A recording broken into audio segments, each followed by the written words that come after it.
Welcome to Nostology. We are your hosts. I'm Shelley. And I'm Jessica. Today we're going to talk about all kinds of different warranties. Right, Yes. Jessica? Yes, because warranties are fun and They're stressful. so fun. Stressful because, yes, anyone that's ever tried to file a warranty claim understands they're not fun, regardless of what type it is. They're always difficult to navigate. So just wanted to share some information on some different types of warranties that would pertain to your Home warranties. So these are like, people can have home warranties like, from the lending side, I see that people typically get them when they purchase their home, right? You can, and where you're seeing it, the buyer can purchase it when they purchase a new home, but what you're seeing a lot is sellers will often contribute. So the buyer can ask the seller to pay for like a 1-year warranty for the home as part of the contract. So Yes. I have a love-hate relationship with the warranties. So that's where we'll start, is the basic home warranty. So when you buy a home, you can get that, or you can get one as an existing homeowner. You can purchase one for your house that you live in currently. They usually take a month to take effect. So that way you don't wait till something breaks and then buy a warranty to cover it. So you have to wait 30 days. But if you buy one as part of a purchase, it takes effect immediately. It is nice. You're moving into an older home that might have repairs needed. So the idea is this can help you save some money. It's not free, but it can help to save you some money. Now, some misconceptions here. It covers everything. It does not. You have to look at each individual plan to see what's covered. It's like appliances are extra, pools are extra. So there's a lot of things that you would have to add on if you have different systems you want covered. Okay. The biggest, And it doesn't cover the whole cost. It doesn't. I have personal, you have business relationship with it, but I also have personal relationship with it. And I'm sure you have too as well. And they've really come in handy at times. But then I'm like, wait, it doesn't cover the whole cost of a heater, for example. I don't know if it does or not. I'm just making that up as an example. But, it doesn't cover everything. Like if my AC knocks out, it wouldn't potentially cover all of it. So you have to really know your warranty, right? You have to understand, yes, all of the details of it. So how much is covered. So you can save some money. So great. If, maybe you spend $500 for 1 year for the warranty. And yes, if your AC goes out during that year and you save, $1,000, you've got it covered plus. So Okay, great. okay. If you don't have any claims, then, it's like any type of an insurance where it kind of went to waste for that year if you didn't have any claims. What I do find the biggest hurdle is that they make it a little difficult. Like I said, you have to deal with like their contractors. Usually some do allow you to pick your own contractors, but most of the time they make it inconvenient. I have heard a lot of people who say, oh, instead of being able to do the repair on the AC today, they told us they're going to get a part and it's going to take 2 weeks in the middle of summer. Oh, So very often I've seen people end up going and hiring their own contractor that can get it done quickly because it's inconvenient. Like being without AC in the summer, someone who had a water leak, a pipe had burst in the ceiling off our first floor or something between the bathroom and the first floor. So water was trickling through the ceiling and they told her they would get it repaired within a week or two. And she's like, well, I can't be without water. So she hired a plumber, got it taken care of. If you are someone who has time to fight them, this is what I've heard from my clients, like, oh no, I'm on the phone with them every day. I am pushing and getting who has time for that? So if you are that person who can handle that and you want to go to bat with them, yes, you could potentially save thousands of dollars. But if you are someone who's like, if you have your groceries delivered, if you hire people Why'd you look to at do, me when you said that? oh, I do it too. If you are someone who's outsourcing these things, you hire someone to do your taxes for you, hire someone to clean your house for you. Like, this is the person who I'm is raising my not, hand. I'm like, that's me. you're not the person who wants to sit on the phone for hours and fight to get the oven replaced. So just know who you are and decide if that makes sense. Because if you want the convenience of calling someone, getting them out there immediately, having it taken care of, having to wait or make a ton of phone calls, that may help you to make the decision if you purchase a home warranty. But you can purchase a home warranty at any time, right? Yes. And I also heard you can get, I don't know why, maybe I just didn't think about this, but it's not just for primary residence. You Right. can get a home warranty on an investment property. Yes. Right? So, I mean, maybe you can set it up to where in your lease that you've got this home warranty and then your person calls them first? You can, yeah. And then And they that can makes call that, sense. yep. And they can do that now. I don't know some of if the warranty service is allowed to accept calls from someone that's not the Okay, owner. fine. I don't, Yeah. that would be a question for them.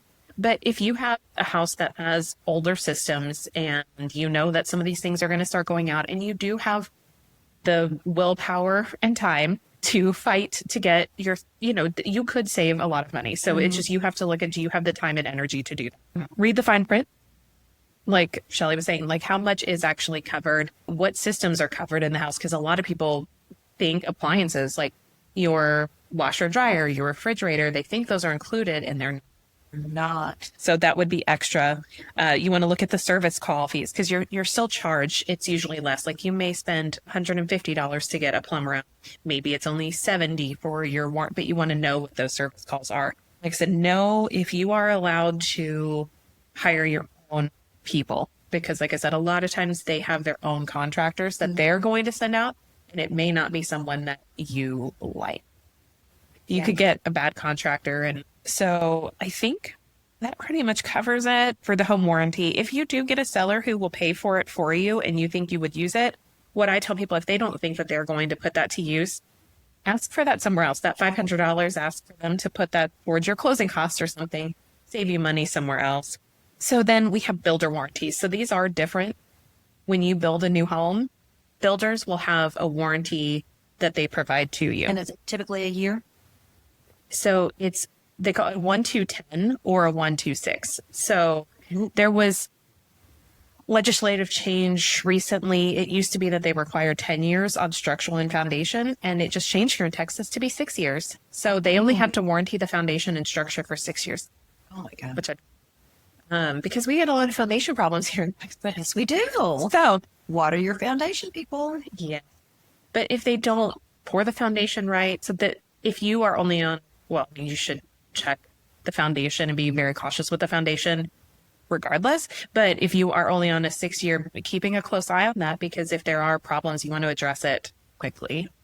So, Right. but the 1-2-10, so to break that down, what they do is and this is, you have to ask your builder what they offer. This is the most common. So 1 year being everything. So they will cover anything in the house. They'll have their own rules on how you submit these. And if it's like paint touch-ups, then they ask you to do that all at once. So wait till the end of that first year to submit a claim. That's when you go through the blue tape. Well, the blue tape you do before closing, but you could also go through with your own blue tape. Because that's the thing, when I did mine, I mean, this has been a while, but we had them out and I can remember all the places I saw cracks and paint touch-ups that were needed. So yes, get your own roll of blue tape and mark it so that when they come out to do the walkthrough with you at 11 months, get another inspection done and Ooh, walk that's the a house. Great idea. And yeah, we have that episode with the inspector over new construction inspection. So check that out. But yeah, at the 11 months, do your inspection and blue tape all the things in the house so you can roll it all into one. Now, if there's emergent things, if you have a water leak, like they'll come out immediately for that. But 1 year covers everything. Then you have the 2 year, which is systems like electrical, plumbing. Most of your appliances are usually have a 2 year, and then 10-year structural and foundation. So if there are structural issues, you have either 6 or 10 years, depending on the builder, right? So I was shocked. I just went around to builders, quite a few builders over the last couple of weeks, and there's quite a few that have quickly moved to the 6 year. They are keeping it at the minimum and only doing 6 years. So I was very surprised that change happened and they quickly changed their policies. My gosh, well, I can imagine. Yeah, they don't want to fix things after that. Makes total sense. And with that, I mean, so some of the things you can do with the foundation, there's some inspectors that do it, or you can bring out, like hire a foundation company or someone that can do a foundation measurement after closing. Do it quickly. Like I said, you can do it part of your inspections or after closing, but to get an initial baseline, because a lot of them, what they show and what they will have to go off of, they're talking about cracks. So they're going to say like cracks have to be a certain width. Well, no, you can sometimes see a lot of movement and maybe it's not hitting the width that they need and the cracks, but maybe you've got tile cracks and a lot of things happening and you know there's foundation issues. It might help you to fight that if you have the initial baseline, because no foundation's ever fully level. You're going to have ups and downs and things. So when they do this, it's going to have like the middle point of the house and then all around the perimeter, it'll give you measurements. So up 0.1, down 0.1, but then you have that baseline. So if after 5 years, you guys are seeing a lot of movement, you get another one done and you can go, hey, listen, it's actually moved an entire inch on this side of the house. Maybe it went from a negative ½ inch up to a positive ½ inch. It's a full inch swing. So even if you're not seeing massive cracks, it's still a significant movement that you can prove on paper. So that's my personal opinion, because yes, like I said, they're going to go, oh no, you don't have the cracks to prove it. But it's different. You don't always see cracks. I saw a house once. It was an older home, but the second floor, we felt like we were like going downhill when we were upstairs. Like as we walked through the master bedroom into the master bath, we actually went and got a tennis ball out of my car and we rolled all the way down into the bathroom, but that we didn't see any cracks. And it's because the whole front of the house was sinking, but it was sinking together. It wasn't breaking.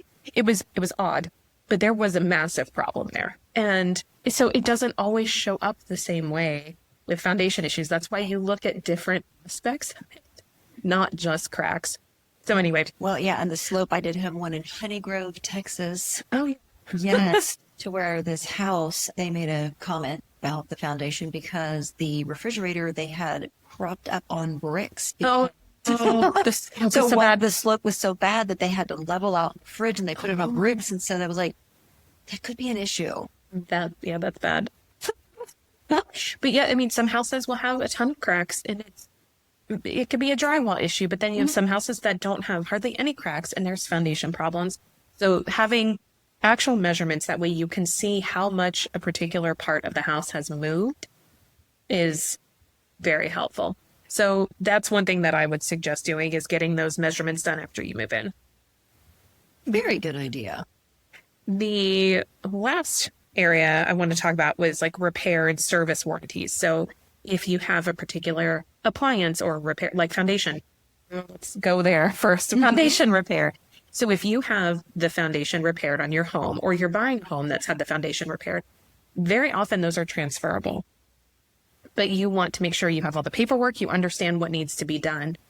I saw a house one time that part of the warranty, it had a transferable warranty, but it did have a little disclaimer in there that the sellers needed to install a French drain and some gutters, which I'm not sure why they did this with.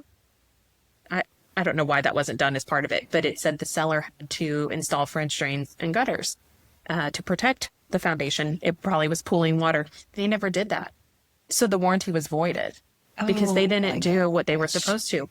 Or maybe the people who have it didn't ever transfer it. Maybe it was 2 owners ago that had the foundation repair done and they didn't transfer it, because you usually only have like 60 days to do that after you close. And if they didn't do it, then it's voided at this point. So you want to do your homework. Don't be afraid to call the foundation company. Say, hey, I'm buying this house and wanted to get information. I want to make sure, what do we need to do to transfer it? Sometimes they need to come out for a visual inspection before they'll transfer it. And you want to do that before you close, not after. Yes. Do you think like every real estate agent does this with their clients? No. I kind of thought that would be your answer. I was like, oh my gosh, you're always coming up with these things that are like, I don't think everybody does that. No, I mean, there are some amazing agents out there, but especially over the last year, I have had the privilege of working with a few individuals who had no idea what they were doing. Some that admitted they didn't know how to even write a contract and they needed to wait for help. So it is shocking how many are out there practicing real estate and taking on such a big responsibility without having any idea what they're doing. So true. So true. I see it on my side as well. Yeah. Since I'm seasoned. Since you're seasoned. You've never worked with an agent who was clueless. I have many, many times. So there's other, things that you might have warranties for. It could be appliances in the house. Can you get one for a pool? Actually, I'm not sure what kind of warranties that they have. Maybe it's I don't know. I'm sure that there's probably some sort of, a construction warranty with, when they build the pool to but I'm not sure about that being transferable.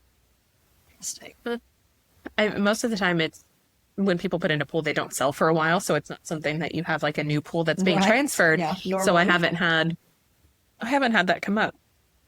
Pest control, if someone's had termite Oh, yes. repair or treatment done, sometimes what they'll do as part of that warranty, like they'll guarantee like we'll retreat for free and service it as long as you continue with us visiting every 6 months. So if you don't transfer that service over and continue those, then if termites come back, you're not going to be able to use that warranty. So roof, I get people all the time. They're like, oh, well, I have a new roof and it's a 50-year roof. It's a 30-year roof.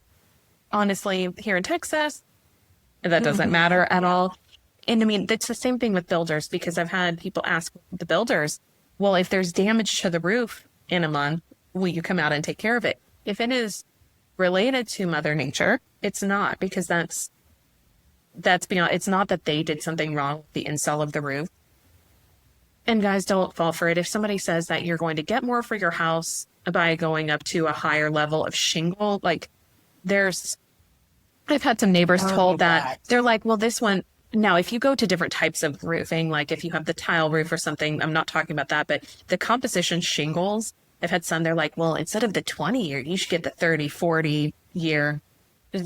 Those don't last either. If you have strong enough hail and wind, it will tear those shingles off. So, And we have that here. and it is not going to, if you want to do it because you want the more durable roof and it's for you, but I had some roofers tell people that they would get the difference in the cost. I was like, no, my God. no, it could. I have seen a 1-year-old roof be destroyed, a nice 1-year-old roof be destroyed with the storm. So don't, yes, you want to make sure work is done well and that they will guarantee their work if they did something wrong with how they installed the roof. But just know that Mother Nature here in Texas does not treat roofs nicely. No, it doesn't. We have a lot of different things going on in Texas with Yep. the weather. If Freeze, hail. yes. For your appliances in your house, like your kitchen appliances, your dishwasher, your oven, they will often have warranties, but you have to register the appliances. And Yes. so you have to, there's usually a tag with them and people will throw those away.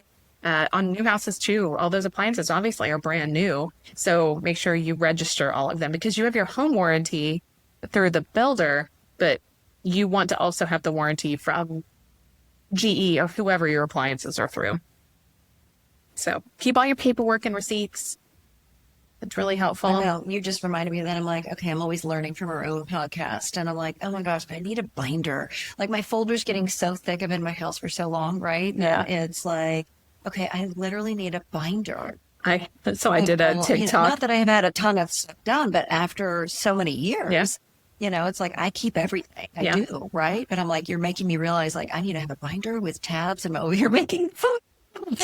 So it's going to be one of my projects one weekend coming up. My favorite houses, I call them like the grandpa special, but it's the houses, they may not be up to date with finishes. They may have wallpaper or orange counters or shag carpet in the bedroom still, but they've been so well cared for. And all the systems like are serviced every 6 months. They really take care of the house. And so I have it on my TikTok, a video. There was a house that I sold recently and it was like that. It had some things that were outdated, a lot of wallpaper, but she had this 5-inch binder completely full with every system in the house, every contractor that's been in that house. She knew everything. Oh my God. And it was amazing. She was so good about disclosing things and sharing everything and had taken such good care of the house. Even though it was dated, they didn't ask for a single repair on the house. That's amazing. They were like, we knew all of it. Together now. You're going to put your binder together. I am. So I love it. That was my favorite thing because how often I go in and people are like, oh, we're supposed to service the AC. We had no idea we were supposed to do that. What's the age of this or that? They're like, I have no idea. Have we ever done anything with that? A lot of people are clueless. They have no idea what's happening in their house. So when I find a house like that where they have a 5-inch binder full of everything, I'm in love. I love it. I know. And I keep it all, but I'm just realizing it's, the folder is like, it's just taking up so much space. So I need actually to move it to a binder. Yes. Well, that's all I have on warranties. But if you guys have any stories to share, especially horror stories with home warranties or ones that you've liked too, because honestly, I don't even know who to refer out to when people want one because I've had so many bad experiences. I know that's making people really warranty. I did. I mean, I had one. I mean, so many houses ago that they did a good job. Like I had a hot water slab leak. Slab leaks. Ooh. I mean, that Awful. was like, it was one of those things that was like, you walk on the tile and it was winter and you're like, heated floors. And I didn't. Right. And I'm like, oh my God, why is this so warm? It's so weird. Like I had no idea. And then I wake up one morning with like an inch of water all over the floors, the carpet, and all of that. I'm like, oh my God. And then it was in my entryway. They dug up the tile and had to dig a hole, and they didn't want to dig another hole in the kitchen, so they literally tunneled. Yeah. They tunneled over to the kitchen, and it happened to be the week of my daughter's birthday party when she was like 10. And I had all these girls that were coming over for a sleepover. Like they'll fall in the hole. Party. I was like, oh my gosh. And I had these boards that were over the hole and it was right at my entryway. It was tough. Anyway, but the point being, the warranty actually did help with quite a bit of that. I don't That's remember. awesome. It's been a while because my daughter's much older now. But I just remember it being not a bad experience with the warranty company that I had at the time. So they're not all bad. Yeah. They're not all, I mean, as far as like not responding or having to fight and all that, I just remember they did a good job at that time. Well, that's also something to talk to your insurance agent about with SLAB if you don't have a home warranty, because that is not normally included on your homeowner's insurance. So, but it can be added to homeowner's insurance. Yes. So it's something that we've added to ours in the past. But yeah, that's good to know that that could be through a home warranty as well. Yeah, they helped. It wasn't the whole thing, and then my insurance kicked in as well. Again, it was a long time ago, so I don't remember all the details. I just It's not part of a normal remember policy. It wasn't a horrible experience, and I didn't have to come out of pocket a lot of money. So That's good. That's basically what I remember. So anyway, yeah. Okay, Jessica, I had a side note. I feel like we jumped right into business. And we just didn't even, we're like, No chit chat. So like we didn't chit chat at all. And so I was going to put this out there because I know you're going to be thrilled that I'm going to say this, but I think we should actually, do a video. I know we've been doing only audio because we certainly love, the no makeup ponytails and all that fun stuff that we can do. But I think personally, and maybe we can see what the listeners think, that we should do a version that is on camera. I'm going to call you a name right now. She brought this up before we recorded when we weren't on recording. And I was like, oh no, I hate that idea. So she's putting me on the spot now. I'm totally putting you on the spot. Like, I'm just going to throw it out there to the listeners and see what they think, because they might go, let's vote. I don't have to do it maybe every time, but Yes. And I know then we can get it on YouTube as well. And we have, oh my gosh, 'cause then we have content and all that stuff. I know, Okay. we've been doing this really because we, really wanted to provide value and educate consumers, on all things home. But I think maybe it's time. It's been 50 Shelly's been trying to- episodes. It's been over a year. It has. It's been over a year. We haven't really shown our faces other than a couple of photos, right? Oh my gosh, I'm going to have to do my makeup. I know. It's like an extra step and all of that. But I'm thinking we should do it. All right. Now that you've put me on the spot, I'll have to give in. Let's just try and see what happens. Sounds good. I'll be calling you some names when we end this. All right. Well, thank you for joining us. Yes. Be sure to check out our socials, where apparently we're going to start having video soon. We're a Nestology Podcast on Facebook and Instagram. Okay. Well, thank you for joining us, where we help you make the best of your nest. And we'll be your videos soon. Bye.